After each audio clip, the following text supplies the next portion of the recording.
Welcome to the fourth exchange of ideas that we are having. Here we will be studying the human mind as it explores two things: our research hypothesis and the right methodology to achieve this research hypothesis. So this will be the focus of this session. And before we start this session, I would like to repeat the disclaimer that applies to all that I write and speak. Please remember that all that has been shared earlier will be shared today and in future is not a claim to any knowledge or wisdom in any domain, either exclusive or private. Preparation for this course and my books reflect a process of self-discovery, which has followed the discovery of how little I know, how very little I know. Reflecting on my ignorance and the ensuing search, some experiences and information has emerged which are being shared. The idea is to start a process of self-discovery and investigation in the reader and students' minds. Can we do it together? But with a purity of intention as co-students. This is the Sehna Vavatu approach. Using such a process, it is said that thousands of years ago, insights arose. Can all of you and I, we both share the innocence of emerging from a state of having a zero ego in our questions to unravel the infinite potential that is hidden in many of the laws of the universe which continue to elude us till date? Can it interact with the small experience gained over a few years of search to benefit all? Now let us start by seeing how our last three sessions have ended, as we are joined from scholars from new disciplines and various disciplines in an effort to integrate these two courses. So it is good to recap how our last three sessions have ended. We started by seeing the difference between search and research. We looked at the idea of inner search to see truth and its dimensions, and how do these dimensions of truth help in purifying both research in science as well as the inner search which is within us. Then we discussed the need to add why questions to the what questions which we ask in life, in study and at work. The what question answers many of the scientific things, like it describes physical phenomena, scientific phenomena. But the why question looks into issues: why is the sky blue? Or why do things happen the way they are? Because science is descriptive. But why are phenomena happening is a different question. Then we studied the dimension of truth as an experience and wisdom's view of creation to see that everything in creation follows a set of laws. And we are in science trying to discover what these laws are, whether these laws be in chemistry, as the new students who have joined will know, or they be questions in physics. So everything is, we are trying to find out what are the laws. Now in ancient times, this set of laws that everything in the universe follows was called by a certain name, by a certain terminology. That terminology was dharma. That everything in nature follows its dharma. The ant follows its dharma. The H2 plus O is following its dharma by becoming H2O. So it was a term that was used to describe the laws of nature. This led to the concept that, okay, that human beings, are they a part of nature? The answer is yes. So, is there a set of laws that they should follow? Then they came to a conclusion that there should be an inner set of laws they follow. And what was this set of laws? They felt that the whole universe is in equilibrium or is in a steady state because everything in nature is following its laws. The seasons are following the laws. The sun is following its law from going from one end of the sky to another. The moon is waxing and waning according to some law. So, what is that inner law that we human beings need to follow so that we can be in sync with creation? And that leads, we contribute to the overall equilibrium and we enjoy the benefits of the equilibrium or steady state. And they came to a conclusion that this law that we have to follow or dharma that we have to follow is righteous conduct. And this is the truth about human beings. The real truth about human beings are that the real human nature seeks to follow righteous conduct. So in this manner, in our earlier sessions, we deduced that following truth and righteous conduct is the first rule of living life, and consequently all search and research, because all search and research is within the context of living life. So what did we do? We agreed to follow speaking the truth and following righteous conduct as the first lesson that to do in our lives to be good researchers. So the first thing we agreed to in this course is that all of us during the period of this course and hopefully all our life will speak the truth and follow righteous conduct. And on basis of this agreement, we are proceeding ahead. If we violate this agreement, many of the things that we are sharing in the course will seem illogical, may seem unreasonable, and will be viewed with a highly critical eye. So to prevent that from happening, this is the first ground rule we set. So this is how we saw the first session. We understood that there are two things. There is matter, or we are surrounded by matter in the universe, and when that matter we studied through various laws, chemistry, physics, etc.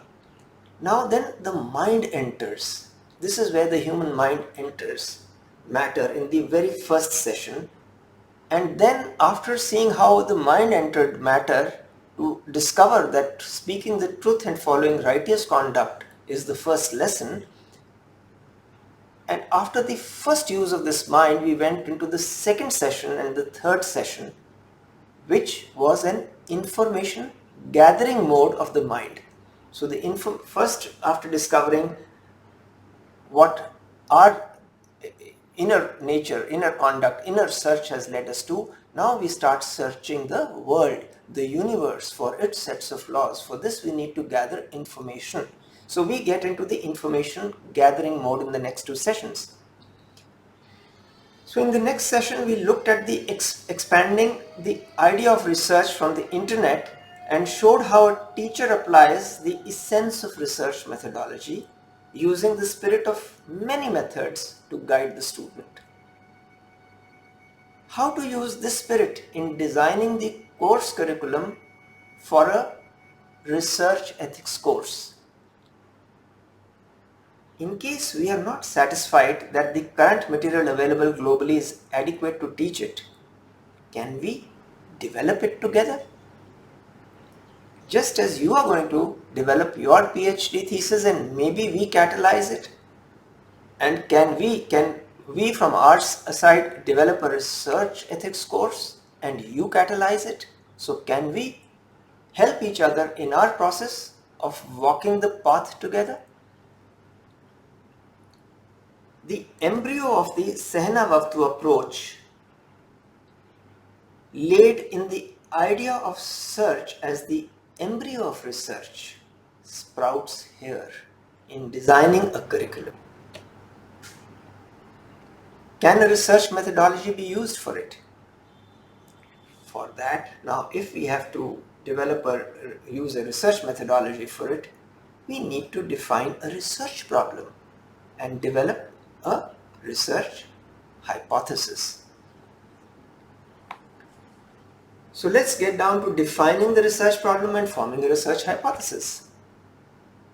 So what did we do?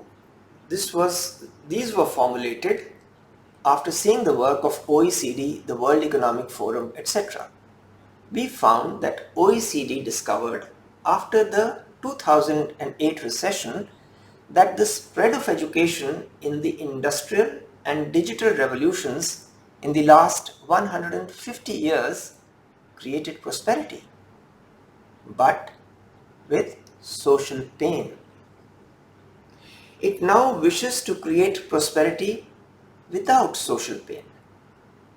The OECD and World Economic Forum want education to build values, character, attitudes, reflection before action, etc. So what were the past expectations from education? What was the fulfillment? What was the reason for the gap? What can fulfill this gap now?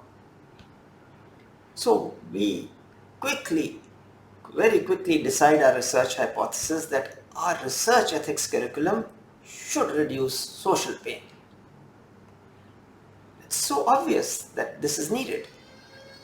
Now, while we do this, can we continue using the mind and observing it simultaneously? So now we've understood from our session 1 that there is matter, and this body is also matter. But when the mind enters the human body, it brings life and action to it. So we can act when the mind enters matter. Similarly, when our mind interacts with all the matter, not only in the body, but outside the body, in the world, in the universe. So two things can happen. When the mind enters, we have explored in session 2 and 3 how exploration through gathering information happens. So there are two processes. One is the mind, and one is the mind's capacity to investigate. So can we observe both of them?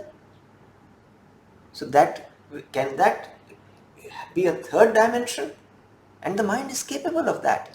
Like you observe yourself in a mirror, so can you observe the mind while it is investigating and see how it is reacting? Why do we suggest this? Because the human mind is the biggest instrument of the researcher.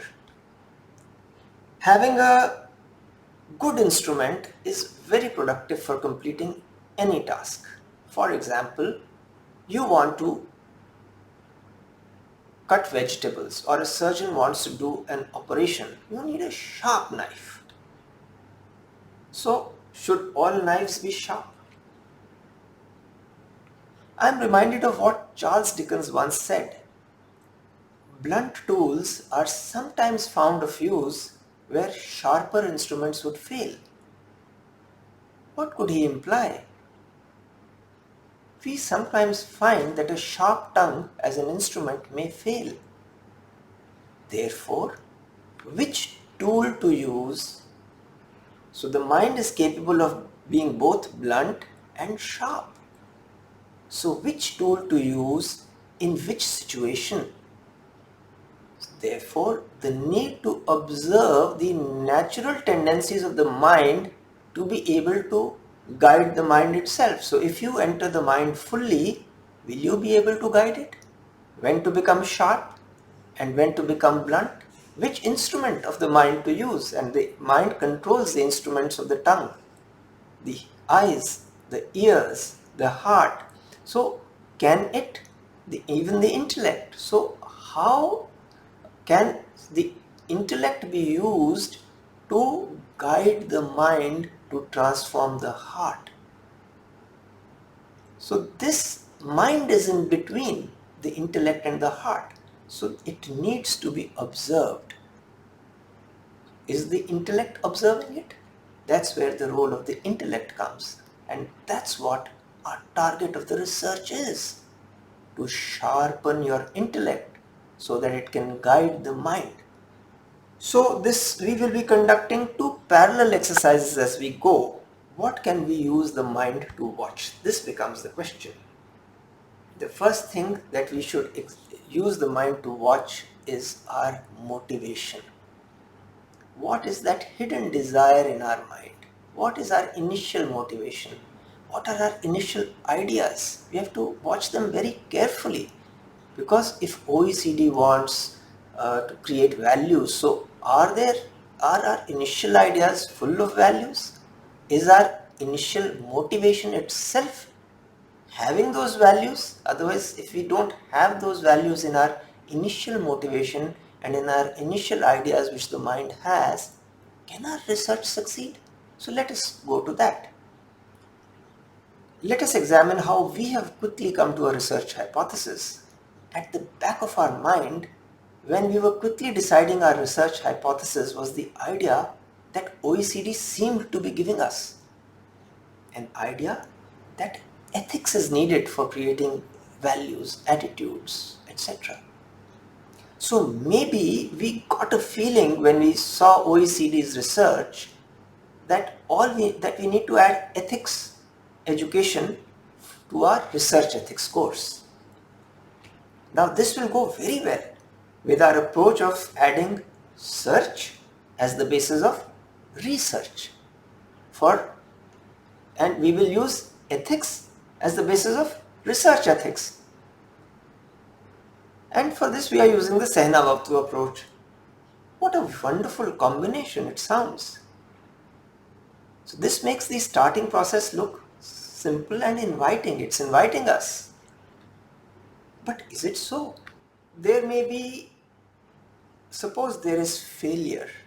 Suppose, our research does not meet the standards that we have set for ourselves. Will the mind, if we examine the mind, will it have equanimity? So is equanimity in failure a route to success?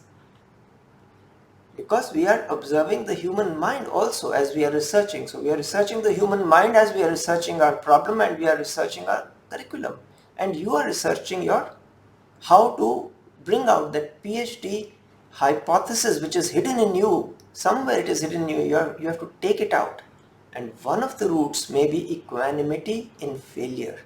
Will that be a route to success? So Sehna-Vavtu approach implies traveling together. A researcher's mind sees fluctuating emotions. Can we travel through them together using our desire to make a curriculum for research ethics? So let us start with a hypothetical situation. We use a case study method, and sometimes a case study may add some hypothetical dimensions to add flavor to it. So let us add a hypothetical situation. What if our research idea of ethics arose 30 years ago? How would we prepare for it? Now let us go to your research idea. Suppose you've got a brilliant research idea to conduct research, but you feel it is decades away from acceptance, that the world will realize it after many decades. So every idea has what we call the initial excitement phase. That you say, Eureka, as Archimedes said, I have a big idea. Then the wise mind which is observing says, what if it is a failure? Don't you think that you should prepare for failure? What if you do not succeed? Now this is the observer. The mind is the intellect telling the mind, or the mind observing itself and telling itself how to prepare for failure. Let us take the idea of research curriculum. We know that the ethics idea has always been useful ever since the dawn of civilization or the first human being stepped on earth. But was it ignored for so many decades that OECD and all had to mention it? Are there examples of other ideas with potential getting ignored? Are there some examples? Can we learn from them? What if our idea of curriculum design, which we thought of 30 years ago, or that idea of your PhD thesis, which you are thinking of now, gets ignored for so long? How does a good researcher prepare for this? Are there examples in history which can guide us? Then we come to asking a question that are ignored research ideas which in research which have been ignored, are they an opportunity or are they an invitation to failure? So, are we going to look at our idea as an opportunity or are we going to look at it as an invitation to failure? How are we looking at it? Is research, if it interests very few people, but you are convinced that it adds value, will it be useful? What if your research idea finally fails in its objectives? Will its defeat too be a victory? Will it widen the definition of search? In the first session, we started with a quotation of A.N. Whitehead. A.N. Whitehead and his student Bertrand Russell, they wrote Principia Mathematica, which searched for, and I quote, a set of axioms and inference rules in symbolic logic from which all mathematical truths could in principle be proven. What a fantastic search! That you get a few set of axioms and inference rules in symbolic logic, and they are such, your research is so deep that all the mathematical truths could be proven through these. What a fantastic search and what a deep search. So obviously it was long. It was 2000 pages and therefore too expensive to publish. And more so, its audience was so very, very narrow. Only professional mathematicians would be interested in such a research. Did it dissuade Whitehead and Russell? The book went into a loss. Its publisher, the authors and the university shared the loss. Because what did the book want to do? It didn't want to teach mathematics. What did it want to do? And I quote, it wanted not to teach mathematics, but to enable students from the very beginning to know what the science is about. That's why when you want to start with the very beginning, from the initial questions, we titled our first lecture as Ab Initio, the very beginning from which emerged the seed of the Sehna-Bhavtu approach. Because everything in creation works in harmony with each other. So why cannot the student and teacher work in the same harmony with each other, helping each other? H2 plus O, they work together to form water. So why can the student and teacher not work together to serve each other's objective, to fulfill each other's goal with a togetherness, with a feeling of oneness, of purpose? And that purpose should create harmony within you, in society, and in the world. So they shared the loss, the university, the publisher, and the authors.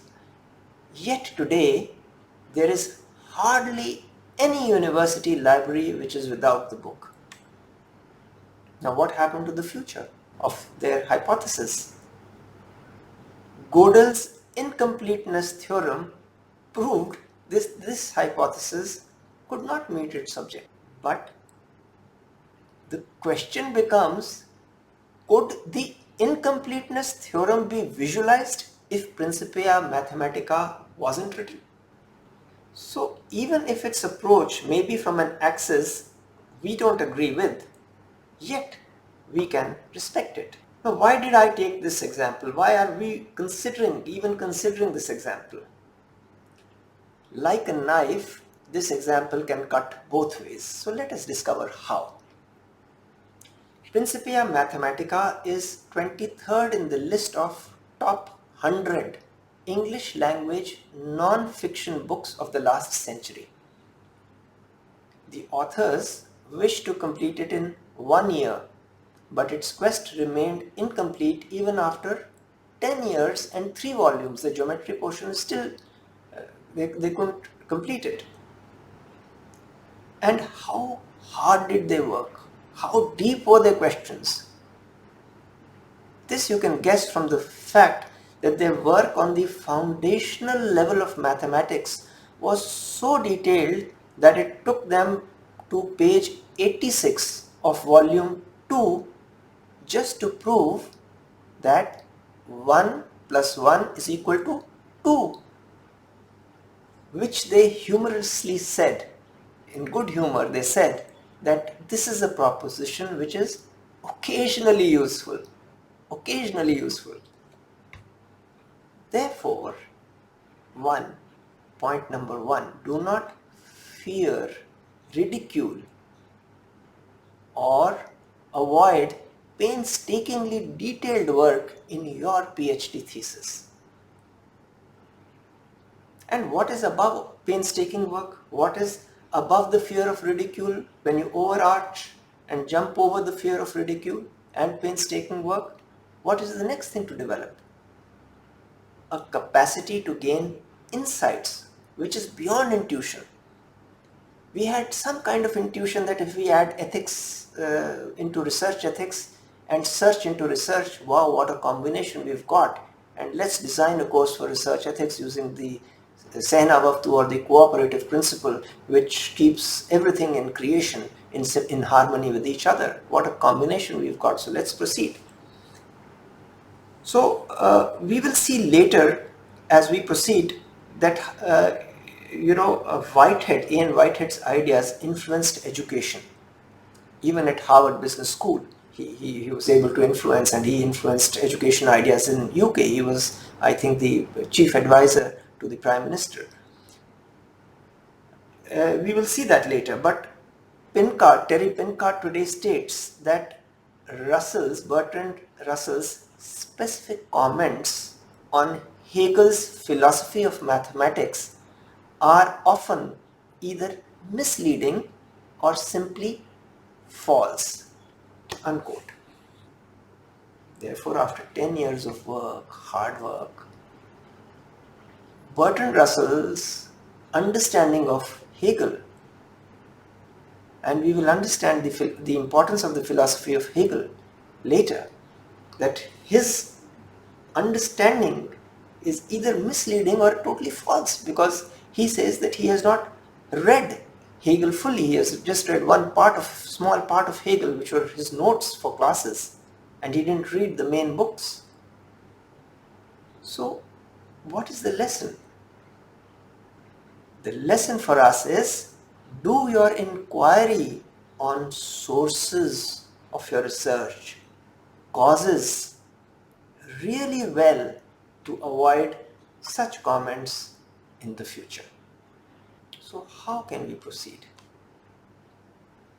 In an earlier session, you looked at the ancient Indian philosophy of Nyaya. So lead your inquiry by examining causality. So let us examine another dimension of research methods apart from extensively exploring all dimensions of your hypothesis before starting. The inquiry into causality, Nyaya philosophy, is a useful research method. The evidence in its tradition can be in three dimensions. One is a physical dimension, one is a logical dimension, and the third can be abstract too. Therefore, do not fear if your inner search is giving you an abstract idea. Do not fear if the logic is clear to you and the evidence of that logic is not physically evident currently. And of course, if you have physical logic available, do question if the logic of understanding a physical phenomena that is evident, is that logic valid? Does that logic in the abstraction of your mind continue to make sense? So this is where the inner search and research marry. They become one. They seek a common purpose. Just in the Sahana Vavtu approach, everything works together to seek a common purpose. Everything in creation follows its sets of laws, and all the net result, the summum bonum of this set of laws is that there is balance, there is equilibrium. So how to get that equilibrium in our mind? Therefore, can your PhD's contribution to the theory of knowledge or epistemology use an inner search in its methods and scope to justify your belief, even though that belief may be abstract? Now we've got some belief that yes, if there is social pain and education is somehow being linked on some axis on basis of some research to social pain, we are getting a belief that ethics should somehow be useful. So can we incorporate ethics? Our belief is there, but the belief is never enough. The examination of the belief should be necessary in the physical world. If not in the physical world, then in the logical world, and also in the abstract world. And how does the abstract world work? In the ancient wisdom tradition, such examination should be on an ethical axis. And only when you are working on an ethical axis will insights emerge. And this ethical axis on which your world rotates is truth and righteous conduct. Therefore, it is the very first lesson that we have all agreed to follow daily in our life, at every moment in our life. We have to live it to get that access. Speak the truth, follow righteous conduct. Satyam vada, dharmam chara. If we do not have this access, then the abstraction that we get cannot be good. If the abstraction is not good, the logic that will appear to us will not be true logic, and the way we see physical phenomena, we will be seeing physical phenomena through colored lenses. And as we saw in the first lecture, that if your eyes are wearing glasses which have a tint, can you see reality? Therefore, the very first lesson of research methodology was given in the first lecture. The other lessons will follow if efforts are sincere and determined. Without the first step, all other subsequent ones may not be useful in the long run. We looked at the abstraction that yes, social pain and education are somehow being linked, and we feel that there is an urgent need to reduce social pain, and we formed a hypothesis in our mind. So does an urgent need, let us say there is an urgent need to get a solution for COVID-19. So does an urgent need or a strong commitment, say you have suddenly feel a gush of strong commitment towards including ethics in education to reduce social pain. So can an urgent need or a strong commitment rush you mentally into building your hypothesis? The mind is observing itself. You have to observe your mind. Are you being rushed into building your hypothesis? A situation, actually a physical reality, a situation may force a quick hypothesis. If you have say a COVID-19 kind of situation, the situation may be forcing you to form a hypothesis quickly. Just because the hypothesis that ethics is needed in education to decrease social pain may be obvious as an educated guess, you may still need to explore many questions like, was it included earlier in the curriculum? If it was included earlier, what was lacking? And how can the same subject be approached differently by us now? This means that a literature survey to explore all dimensions should continue. We mentioned the last time the Cornell University Library has listed 7 steps of the research process. These were shared in the first in the earlier sessions. That find background information after you identify how you identify and develop your topic, and use catalogs, books, media, use indexes, periodic articles, etc. Find additional internet resources, and then evaluate what you find, etc. Therefore, our request is that know your hypothesis well. So there are 3 dimensions of the research hypothesis that we are using, which we need to explore, and the research hypothesis that we are exploring is about how ethics curriculum can help reduce social pain. So what are the 3 dimensions that we are exploring? One, what were the earlier goals of education? What lessons can we learn while resetting them? Therefore, what we are saying is, what were the expectations that we had from the earlier hypothesis? The second question is, what is the nature of problems that led to the need for this hypothesis? That there must have been, we had certain expectations from the earlier hypothesis, and there was a certain fulfillment that happened, which leads us to the third question: what caused this gap between expectation and fulfillment? So what are the possible causes why the earlier goals were not achieved? What could have caused this expectation fulfillment gap and led us to this hypothesis? So now let us go back to what education's goals state. Let's go to United Kingdom.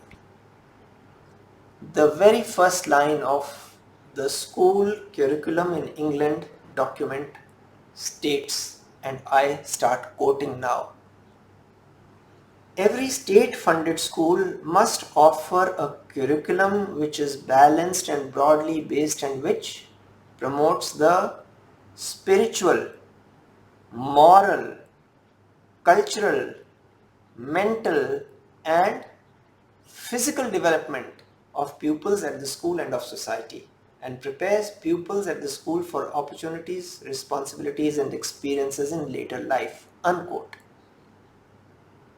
Now, how is this different from our initial idea, which we started with? Now, this document further states, and I quote, all state schools are also required to make provision for a daily act of collective worship and must teach religious education to pupils at every key stage, unquote. Where does it leave us? They are already doing it. We have also started our first, instead of doing religious teaching or collective worship, we have started by simply stating, let us speak the truth and follow righteous conduct. Are we doing anything in variance? Are we violating anything? No. Such ideas are very much there. Let us proceed further. We have some vague idea in our mind that we will incorporate ethics in education, in our curriculum and in our research ethics, and that's a fantastic way forward. So let's examine, when did the current ideas of incorporating ethics in education emerge? When did these ideas emerge? Ian Hill has written a paper which traces the beginnings after World War I. That's when the League of Nations was founded in Geneva, and later the first International School of Geneva was founded by some concerned parents. He starts there. The United Nations International School in 1947 shared its philosophy, as did the first of United World Colleges later. How to develop an international curriculum to give a global dimension to the students' thoughts. The International Baccalaureate, which we will be calling the IB, The International Baccalaureate IB curriculum was developed in the 1960s. So let us research the evolution of ideas of curriculum design. For just as you will research the evolution of ideas of the research hypothesis or the research problem that led to the research hypothesis. So we are going through these steps in a parallel way, and we are observing and catalyzing each other's research process and search process. So by seeing the evolution of ideas of curriculum design, what did the very first document say? And I quote, IB, that is International Baccalaureate, IB students may become critical and compassionate thinkers, lifelong learners, and informed participants in local and world affairs, conscious of the shared humanity that binds all people together while respecting the variety of cultures and attitudes that makes for the richness of life. Unquote. This has many similarities with UNESCO's description of secondary education. So what happens to all our ideas for research that we want to build a curriculum on? They are already being used. Do we get disappointed? Do we feel we should change our hypothesis now? Maybe we can escape to values. So what is the view about values here? Their effort was to create, and I quote, an education for life, a responsible life open to the problems of our world and encouraging students to give time and energy to bring about change, unquote. How is this different from the approach of wisdom that we are seeking to incorporate in our research ethics curriculum? The same thing, set of documents believes and proves our hypothesis even before we start about the role of values in education. And I quote once again, values are learnt, not inherited. Education therefore performs a fundamental role as one of the factors which shapes values, unquote. What if you face such a problem in your PhD thesis? Let's look at the Constitution of UNESCO. The Constitution of UNESCO opens with the following words, and I quote, since wars begin in the minds of men, it is in the minds of men that the defenses of peace must be constructed, unquote. The use of education in educating the mind is another area of agreement with dimensions of our hypothesis. What if your PhD hypothesis is already proved, accepted, and applied? Now what? Okay, so maybe we can go to experimental sciences and disprove and find that ethics has not been used. So how are experimental sciences and social sciences currently taught? The IBO and UNESCO both want that, and I quote, a key aim of the experimental sciences is to raise awareness of the moral, ethical, social, economic and environmental implications of using science and technology, unquote. Now I quote again, the IB Diploma Philosophy course promotes skills of conceptual analysis, rational argument and sensitivity to others' point of view. It is rooted in an examination of the human condition, which includes the concept of the other and the examination of ethical issues. One of the aims of the course is to enable students to examine critically their own experience and their ideological and cultural biases, unquote. We don't think we want to say anything different in our conclusions. Does our research methodology to create a research ethics curriculum have any future? Is there any need for us to proceed? So let's examine the aims of European schools since 1950s. We still have this Sehna Bhavtu idea in our mind. Can that save us somehow? So let us examine the aims of European schools since 1950s. Will that destroy our Sehna Bhaktu idea also? The words which express the essential aims of the European schools have been sealed in a parchment into the foundation stones of all the schools. And I quote what is written in this parchment, which is in the foundation stone of all the European schools. And I start quoting, educated side by side, which is the Sehna Bhaktu approach, side by side. So let me start again. Educated side by side, untroubled from infancy by divisive prejudices, acquainted with all that is great and good in the different cultures, it will be borne in upon them as they mature that they belong together. Without ceasing to look at their own lands with love and pride, they will become in mind Europeans, schooled and ready to complete and consolidate the work of their fathers before them, to bring into being a united and thriving Europe. Unquote. This was said by Marcel de Combes, who was the head of European School Luxembourg between 1953 and 1960, and has been made into a parchment in the foundation stone of every school.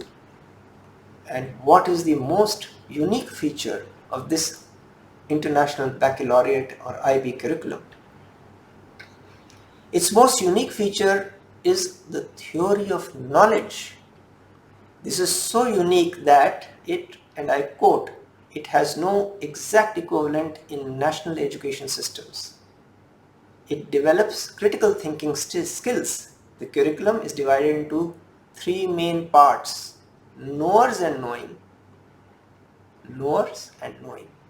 ways of knowing, and areas of knowledge.